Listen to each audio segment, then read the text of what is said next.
So, on this episode, I've got a cock ring.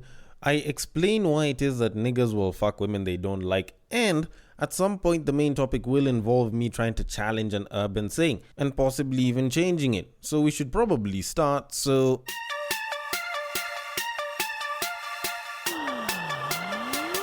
ready for the battle of the sexes.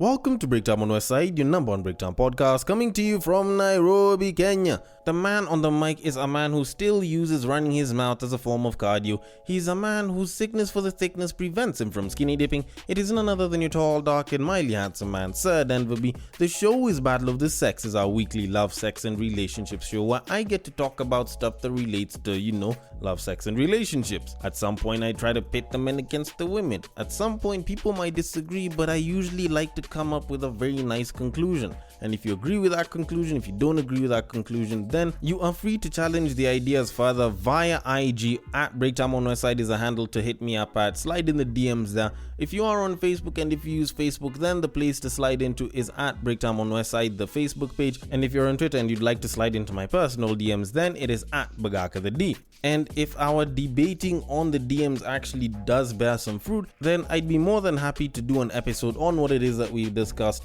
And it doesn't even have to be a debate or a discussion. Like, you can even literally just suggest stuff that you'd want me to talk about. And if it does seem to fit a certain criteria, then I might as well just talk about it, because I feel like there's a lot to be talked about. And I don't even do that many episodes in a week, so I might as well pick some of the best things that we talk about that I might not even point out myself. And if you are liking the podcast, if you do enjoy the experience, then a nice rating and or review will be highly appreciated on whichever app that you use. Helps me climb up the charts and, allows me to justify myself when I say that I am a chart-topping podcaster, because at least at that point in time, stats will back me up so I won't sound like I'm lying. But all that said and done, we do have a show to get on the road, and there are a couple of things that I actually want to talk about before I even get into the main topic.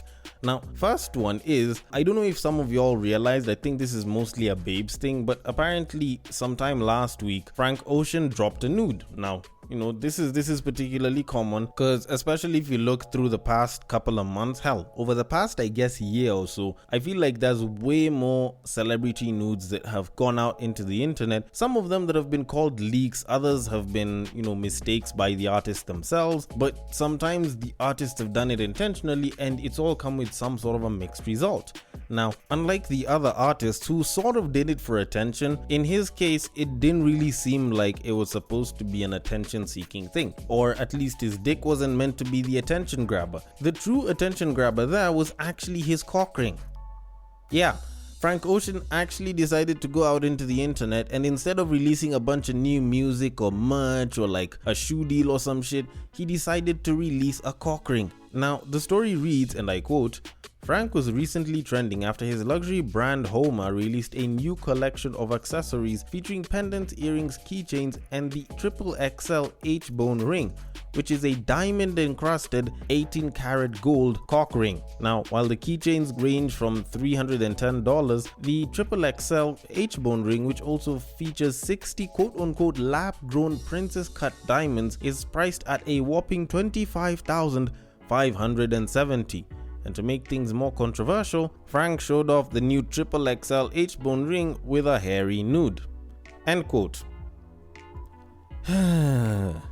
This is annoying. This is very annoying. Like, talking about someone's dick isn't really something that I enjoy doing, mostly because guys aren't supposed to think of other guys' dicks as such, or at least straight guys aren't supposed to. So it does seem a little bit hard for me to start talking about it, although the good thing is at least I didn't look at his dick, I was fortunate enough not to get the nude, but at least I did see the cock ring. And I have to say, to be very honest, whoever it is that wants to get that thing, I honestly don't know what you're gonna do with it.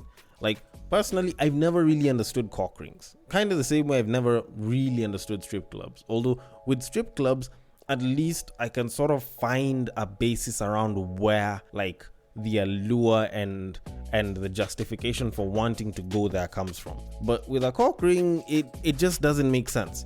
Like, yes, maybe you're cutting off blood flow, when you decide to wear one and it's a little bit tighter for your dick. So does that mean that you put it when you're flaccid, and then when you get hard, that's when it'll hold the blood flow, or what is it supposed to do? Because I know if you tighten it around the penis and it's hard and everything, the front part becomes a lot more sensitive because it's the nerves are slightly more exposed and shit. But I'm still not getting it. First of all, it's made of metal and it's thick. So getting the fit done right for your dick might be a bit of an issue, because the thing with guys, that dick sizes are going to be different all around. And usually it's not just a length thing, there's also the girth side of it. So it seems like it would be a lot weirder when you're going to get yourself a cock ring and you kind of have to get measurements for your dick. Trying to find a condom that fits your dick can be a bit of a problem in and of itself, but at least that one's rubber and you can stretch it out. So if it's too big, then you throw it away, and if it's too small, you can sort of squeeze into it. But when it's a cock ring, do the jewelers, is the company that's supposed to be getting it for you supposed to measure your dick size so that they send it to you with a certain size? Or is it supposed to come when it's smaller than you wearing? I'm trying to do the math around this and it's not making sense at all. Then on top of that, there's diamonds. I can get how it's supposed to look like a flashy tool that's almost like an ornament of sorts, but I don't think there's that many guys with that much money and that much dick that would really take advantage of it. Because if you have 2-3 inches, considering that this thing looks like it might even take up the size of, say, possibly close to an inch, you've robbed shorty, or you've robbed whoever it is that you're smashing, nearly an inch worth of dick. And not unless if you have a lot of dick to give, then that's not a great thing.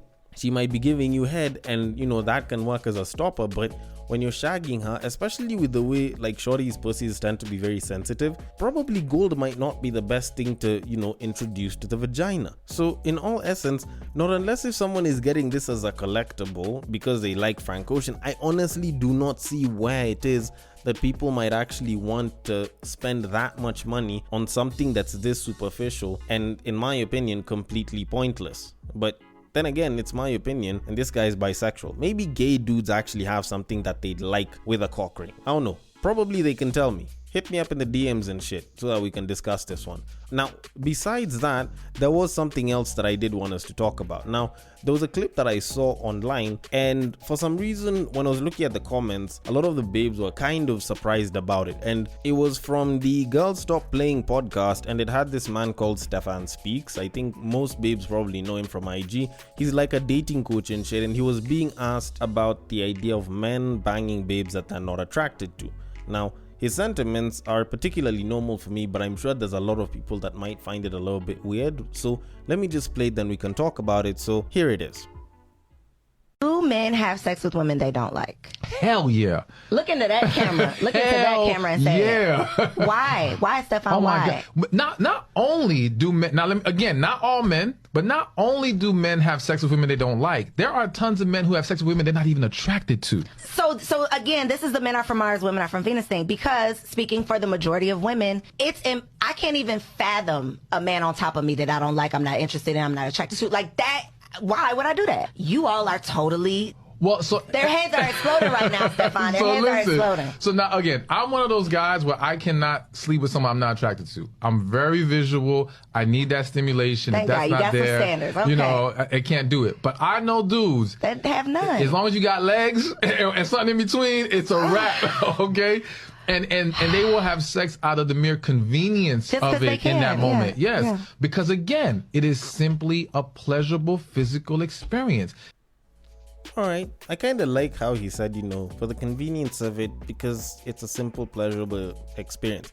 Like, I don't know how it is that a lot of babes actually don't think that this is actually a reality. Although, then again, there are a lot of babes that do sort of think that we have the same exact dating styles and preferences and shit. Of which the reality of it is we actually don't.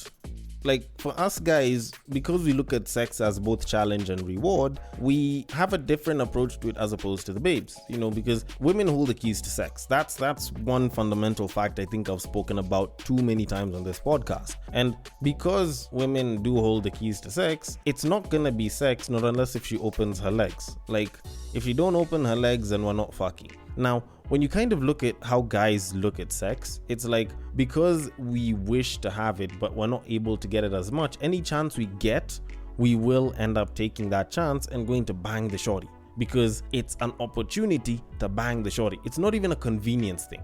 It's literally a case of, I don't get enough of it. Hell, I probably don't get any at all. So any shorty who's willing to give me some, I'll probably say yes, simply because I do not know when I'm going to get pussy next.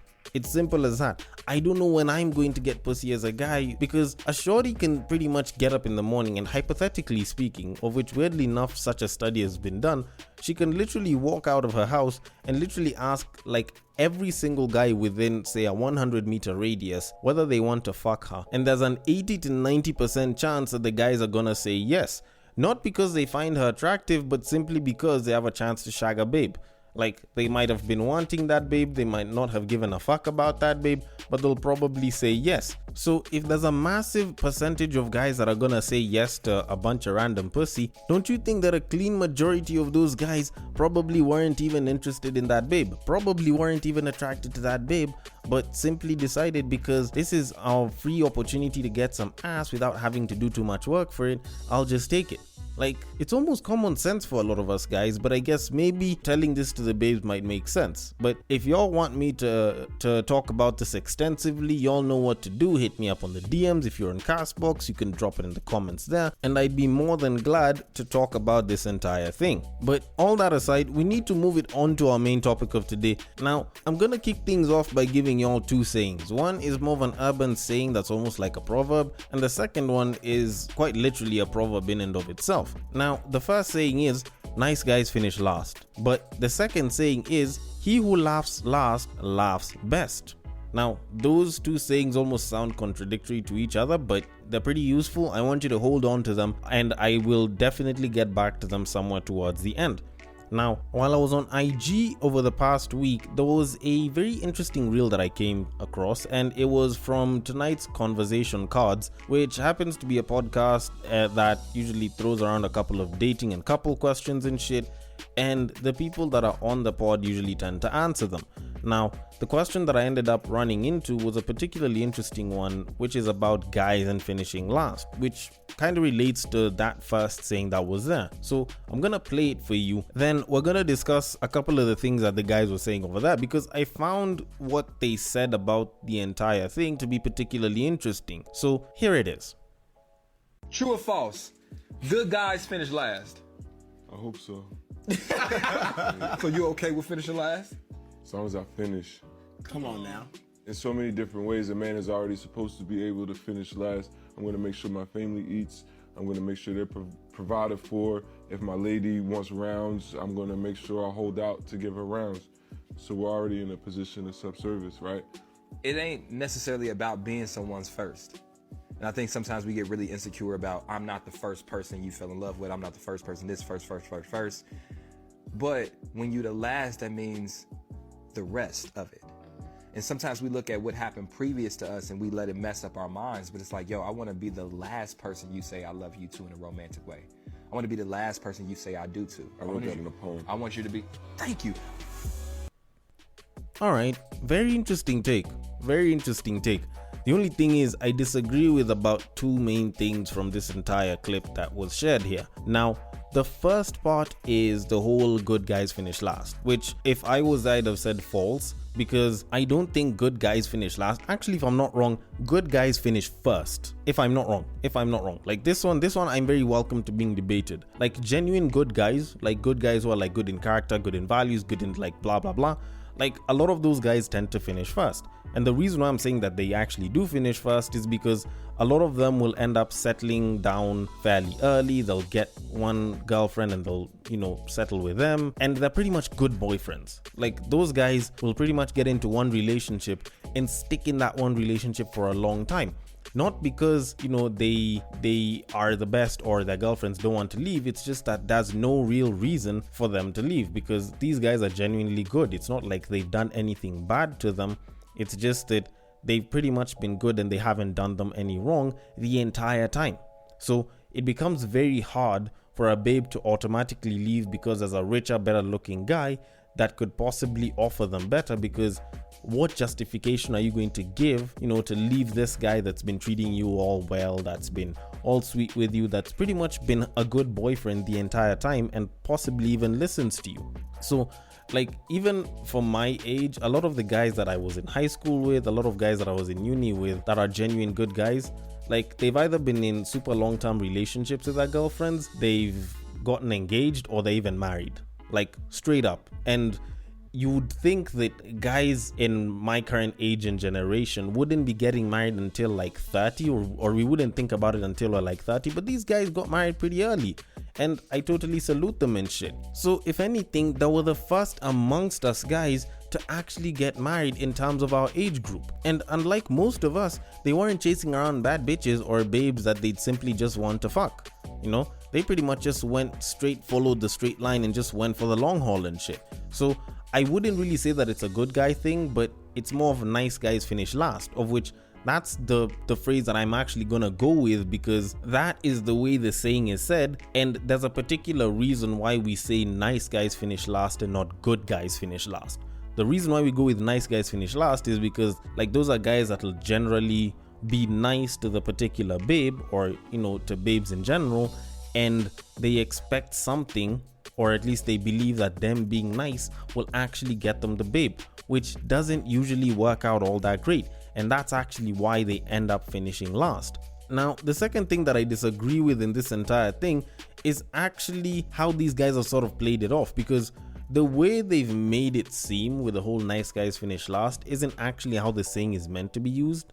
Like, it's almost like when you go to someone and you're hungry and this person has food and they're not giving it to you, and then you're like, according to the Bible, Jesus said man shall not live on bread alone, and that means that you share. Or you're pretty much asking someone to buy more stuff from you rather than just the bread, and you're saying, what, according to the Bible it says man shall not live on bread alone. Like, that's how I'm seeing them using this entire thing, because how they're playing off the whole nice guys finish last, which is what I'm sticking with, not good guys, is sort of a way in which it's actually hard to disagree with, because it's pretty much just being a good person, like caring for your family, making sure your babe has had her orgasm, because her orgasm is harder to reach than yours and shit. Like, those are stuff that guys are typically supposed to do, save for some of us that believe that your nut is your responsibility, and go get your nut and I'll worry about mine. Like, besides that, for the most part, that's what most guys will typically do. So it actually becomes hard to disprove of it.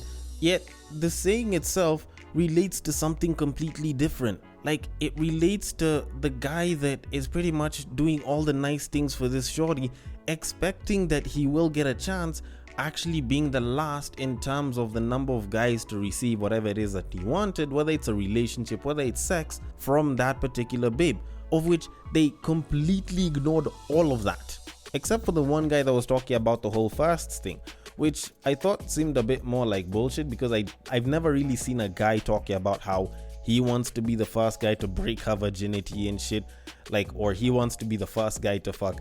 Like, most guys will say, I just want to be the only one. Like, I don't want you fucking anyone else. I wouldn't want to be one of the many guys that's screwing you right now. Like, if a guy genuinely likes, loves, cares for a babe, he'll probably say, what, I want to be the only guy that's fucking you. That's kind of how we usually look at it as guys.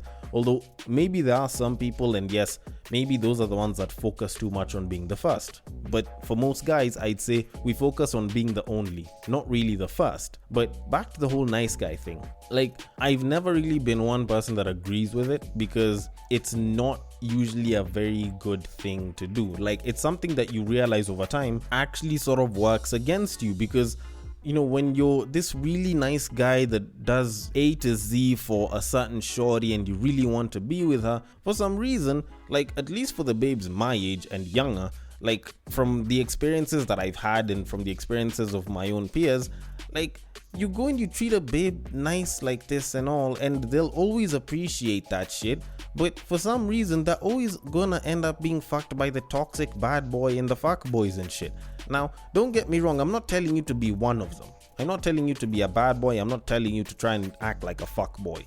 Like, how you act, what it is that you choose to do is entirely up to you, but please stick to being yourself. Don't try and be anything you're not. But all in all, like, you find that these babes usually end up screwing all of these guys, and then at some point when now, you know, they realize that they want to settle down, or when they're tired and they've had their fun, that's when they start going for the nice guys.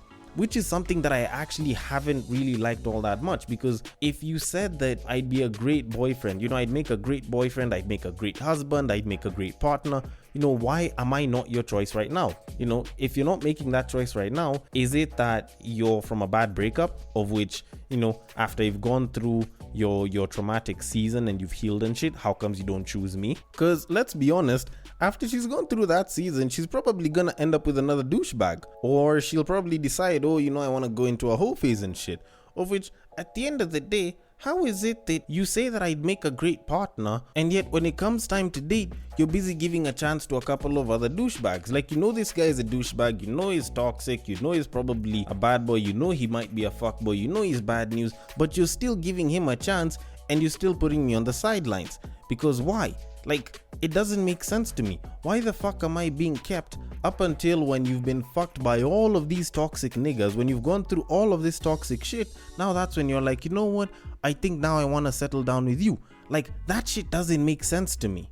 I don't see why I'd want, you know, to be among the people that finishes last. Like, I'd much rather get a chance with you, and, you know, if shit doesn't work out, shit doesn't work out, because at least at that point I'll have loved and lost instead of not loving at all. Because I don't see why it is that I'd be saved for last. You know, I'm being passed up. All of these guys are just coming in, they're doing the same exact thing. You're going through the same exact set of guys. And then at some point when you're like, you know what, I'm tired of these guys, I want to settle down. That's when you suddenly look at me. Like, I hate being that last option. Because it's like, if I can't get one good person, or if I can't change any of these toxic niggas, then I'm gonna fall back to you, because at least I know that you're good enough. Like, that is some shit that I do not like at all, because that makes me look like I'm just a good enough choice and I'm not necessarily the best choice that you'd have. Because if you had your best, then you'd probably pick that and stick to it. Now, don't get me wrong, there's a lot of guys that will go ahead and they'll be the certain babe and they'll end up lasting with that babe. So in essence, they will have actually been that babe's last, of which that is actually a more ideal choice. I'd much rather you try shit with me right now, and then if stuff works out, then it'll be great, because I'll have been your last, yes, but it won't be a case of me finishing last. I'll have just been the best choice at that time that was taken. Not the last good choice that you have after realizing that each and every one of the guys that you've been shagging cannot raise kids the same way you raise their cock. So in conclusion, I'm sticking to my guns. Nice guys do finish last, and that is not a good thing. And just the same way that saying has not been a good saying, it continues to not be a good saying. So I do not seek to change that at any point. But as the proverb goes, he who laughs last laughs best. If you are her last, if you are the person that she chooses to settle down with, if you do end up being the person that she wants to spend the rest of her life with, should you choose to do the same exact thing, then by all means, that'll be a great thing. That'll be an absolutely great thing. The only thing is, just make sure that you're not the nice guy that she saved for last. That's what I'm gonna say. Although then again, you might disagree with me or you might agree with me, but I'm gonna leave that open to you. The DMs are open. On IG, it is at Breaktime on Westside. On Facebook, it is also at Breaktime on Westside. And on Twitter, you can slide into my personal DMs, which is at Bagaka the D. Thank you so much for listening all the way till the end. And if you are listening through Castbox, feel free to drop your thoughts and comments below, and I will attend to them accordingly. And I will catch you guys on the next break.